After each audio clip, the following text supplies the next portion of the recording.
Element. So ಯೂನಿವರ್ಸ್ಗೆ ನಾವು connect ಆಗಿರಬೇಕು ಯಾವಾಗಲೂ. ನಾನು ಯಾವಾಗಲೂ ಹೇಳ್ತಾ ಇದ್ದೀನಿ, each and every moment of our life we should be thanking universe. Thank you universe, thank you mother earth element, water element, fire element.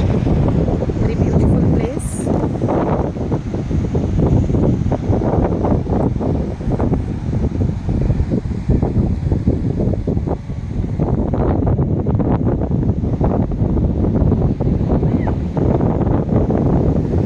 ಚೆನ್ನಾಗಿದೆ ಅಲ್ಲ.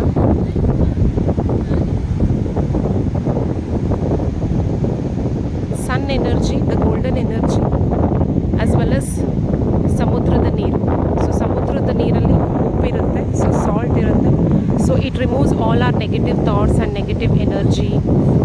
ತುಂಬ ಪೀಸ್ಫುಲ್ ಆಗಿರುತ್ತೆ, relaxing mind. Everybody has to come and relax. ನಮ್ಮನ್ನು ನಾವು relax ಮಾಡಿಕೊಂಡು ಪೀಸ್ಫುಲ್ಲಾಗಿ ಇಟ್ಕೊಬೇಕು ಅಂದರೆ ನಾವು ಯಾವಾಗಲೂ ಇಂಥ ಪ್ಲೇಸಸ್ಗೆ ಸಮ್ಟೈಮ್ಸ್ ಬರ್ತಾ ಇರಬೇಕು. ಹಾಯ್ ಬಟರ್ಫ್ಲೈಸ್, ಎಲ್ಲರಿಗೂ ಕವಿತಾಲಯ ಹೋಗೋನೊಬ್ಬನು ಕನ್ನಡ ಚಾನಲ್ಗೆ ತುಂಬ ಸುಸ್ವಾಗತ.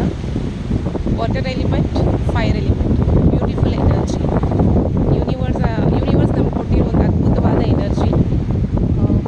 ಸಮುದ್ರದ ನೀರು ಅಲ್ವಾ. ನಾವೇನಾದರೂ ಒಂದು ನೆಗೆಟಿವಿಟಿ ತೆಗಿಬೇಕು ಅಂದರೆ ಮನೇಲಿ ಎಲ್ಲರೂ ಹೇಳ್ತಾರಲ್ಲ, ಕಲ್ಲುಪ್ಪಿಂದ ದೃಷ್ಟಿ ತೆಗಿಬೇಕು, ಕಲ್ಲುಪ್ಪಿಂದ ಸ್ನಾನ ಮಾಡಬೇಕಾದ್ರೆ ಕಲ್ಲುಪ್ಪು ಒಂದು ಸ್ವಲ್ಪ ಹಾಕ್ಕೊಂಡು ಸ್ನಾನ ಮಾಡಿದ್ರೆ ಮೈಕೈ ನೋವೆಲ್ಲ ಹೋಗುತ್ತೆ ಅಂತೆಲ್ಲ ಹೇಳ್ತಾರೆ. ಸೊ ಸಮುದ್ರದ ಹತ್ರ ಬಂದು ನಾವು ನಮ್ಮ ನೆಗೆಟಿವ್ ಥಾಟ್ಸ್, ನೆಗೆಟಿವಿಟಿ, ಸಮುದ್ರ ಸ್ನಾನ ನಮ್ಮ ದೇಹಕ್ಕೆ ತುಂಬ ಒಳ್ಳೆಯದು ಅಂತ ಹೇಳ್ಬೋದು. ಅದ್ರ ಜೊತೆಗೆ ಸನ್ ಎನರ್ಜಿ, ಗೋಲ್ಡನ್ ಎನರ್ಜಿನೂ ತಗೊಂಡು ನಮ್ಮ ಮನಸ್ಸಲ್ಲಿ ಏನಿದೆ, ನಾವು ಸಮುದ್ರದಲ್ಲಿ ಲಕ್ಷ್ಮಿ ಉತ್ಪತ್ತಿಯಾಗಿದೆ ಸಮುದ್ರದಲ್ಲಿ. ಕರೆಕ್ಟ್ ಅಲ್ವಾ. ಸಮುದ್ರ ಮಥನ ಮಾಡಬೇಕಾದ್ರೆ ಲಕ್ಷ್ಮಿ ಬಂದಿದ್ದು. ಸೊ ಅದಕ್ಕೋಸ್ಕರ ಈವನ್ ವಾಟರ್ ಇಸ್ ಲಕ್ಷ್ಮಿ ಥರನೇ. ಸೊ ನಾವು ಯಾವಾಗ ನೀರೇ ಆ್ಯಕ್ಚುಲಿ ಮೇಯ್ನ್ ಲಕ್ಷ್ಮಿನೇ ನೀರು. ಇದನ್ನು ಯಾರೂ ಮರ್ತೋಗ್ಬಾರ್ದು. So thanks for water, thanks for Mahalakshmi ಅಂತ ಹೇಳ್ತಾ ಎಲ್ಲರಿಗೂ ಬಾಯ್.